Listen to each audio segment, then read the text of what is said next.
from my dead, cold hands.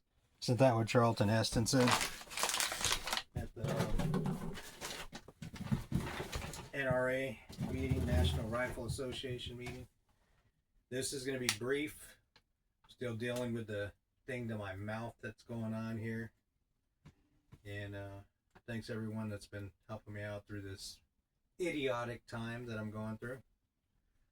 But hopefully I'll get back to work soon, so y'all keep that in prayer. You know, he that doesn't work doesn't eat. I've always worked. I just haven't reaped the benefits of my efforts yet, but that doesn't mean that I won't. So hopefully in the future, things will come together.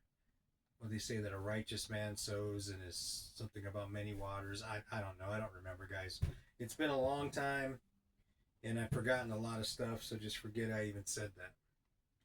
But anyway, today was not a great day.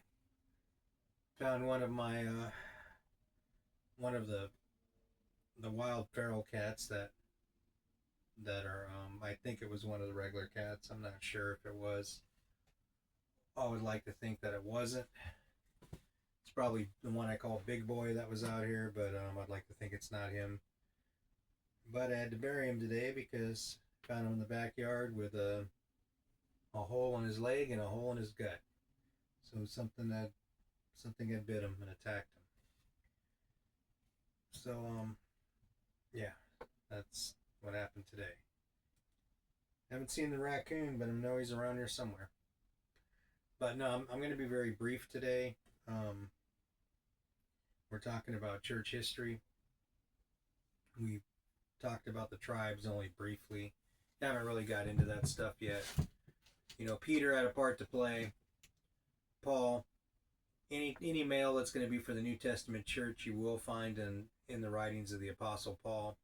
As I told you guys a few days ago, I almost said last week, but we are doing this more consistently because there was a time when I was in church every Sunday, every Tuesday, every Thursday.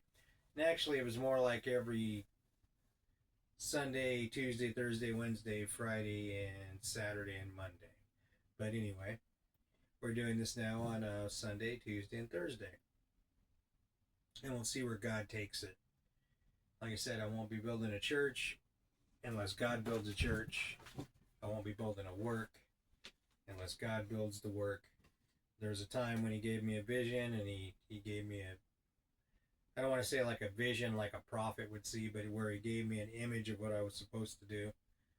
And the first time out, it was to do a healing crusade, and that's what we did. Redlands Bowl, November 5th. That was in 2005. I must be getting old because the date began to avoid my mind, so to speak. Anyway, Brother Jeff, yeah, go ahead and pray the things I talked to you about, and I do appreciate that. Yeah, there's a lot going on, but it is what it is, I guess, even though I hate that terminology. I hate it is what it is almost as much as I hate at the end of the day. It is what it is. La cara sera. The last person who said that, or the first person who probably said that, one of the first, rocked back too far and broke his neck. That was that fat pig Eli. He said, what'll be will be. La cara sera. Bam. And so, yeah, that's what I think of. It is what it is.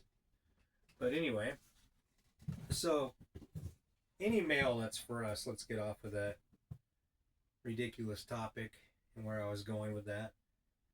You're going to have to see through my idiocy sometimes. You're going to have to see through my annoyingness and ridiculousness to see what God is doing through me. It's a treasure in an earthen vessel. God calls, some flawed men. I'm definitely flawed, and I make no mistake about it. He doesn't going around looking for perfect vessels. He's looking for willing vessels. So you want to get the attention of God, you want to get God's attention, you just be willing. As I said, I'm having trouble speaking. My mouth is still a little messed up. But, yeah, I'll deal with that, guys. So, he's not out there looking for perfect vessels. He's not hunting for holier than thou art, righteous, people that think they are righteous. He's looking for people that are willing to serve him and do his will in spite of who and what they are. He that does the will of God endures forever.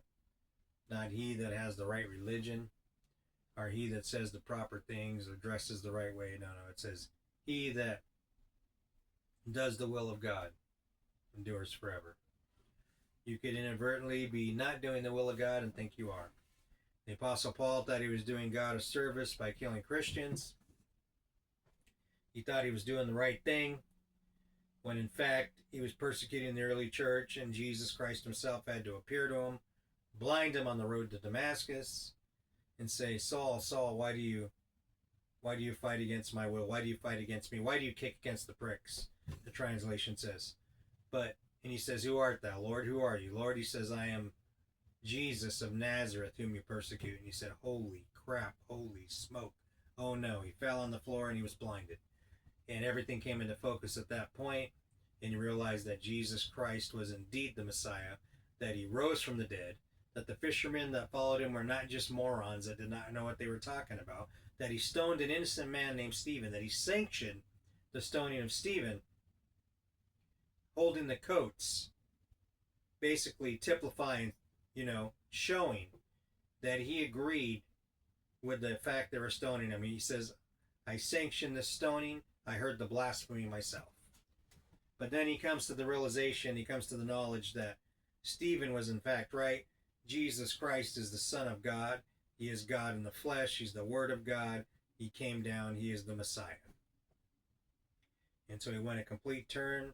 He did a complete U-turn, a complete cataclysmic change, so to speak, and he began to preach the gospel. God called me early on, but I remember the first time I read about Saul of Tarsus, who would become the Apostle Paul. And he killed, he sanctioned the stoning of Stephen. And I said, man, get this guy. I said, come on. And when Jesus appeared to him, I showed you what I knew.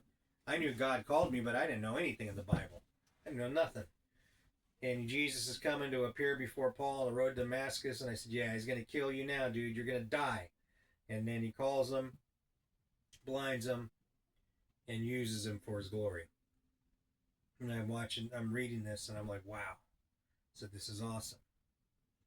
So by the time I got to Pastor Daniel's church in 1999, and he was preaching about the Apostle Paul, I did in fact know who Paul was.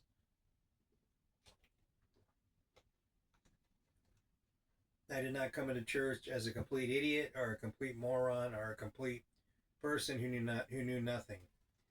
I didn't know much. Keep in mind, I didn't know much, but I knew who the Apostle Paul was. Did I know he wrote 2/3 of the New Testament? Not exactly. I knew he wrote a lot of books because I read them, but I didn't know it was 2/3 of the New Testament. But I knew he wrote a lot of them, and I knew that he was God's man from that point on. But in any event, anything that is to be written for us as New Testament believers that we are to follow, we will find in the epistles of the Apostle Paul. By the way, mothers that listen to this, happy Mother's Day. Sorry, I don't mean to be so crude or brash. And it's a very tiring day today. And, digging a grave for this cat was about this big. Now, they get bigger when they die, animals do. They, expand. The gases and everything make them bigger. But he was this big, and the cat that I'm thinking he was, Big Boy, is more like this big. He's big. But this cat was huge. So I'm hoping maybe it wasn't Big Boy, because Big Boy was cool. I named him Big Boy. And the one I put on that little short video, I named him Big Socks. And in fact, seen him today. But yeah, that's what's going on now. But yeah, happy Mother's Day to all the mothers, and we'll be doing this again on Tuesday, Thursday, and Sunday. Tonight we talked a little bit about the Apostle Paul, and that's the message for tonight. Like I said, it's going to be brief, but you'll see where we're going. And yeah, Paul received the revelation of the mystery of the Gentile church, not the other disciples, and that's the message for now.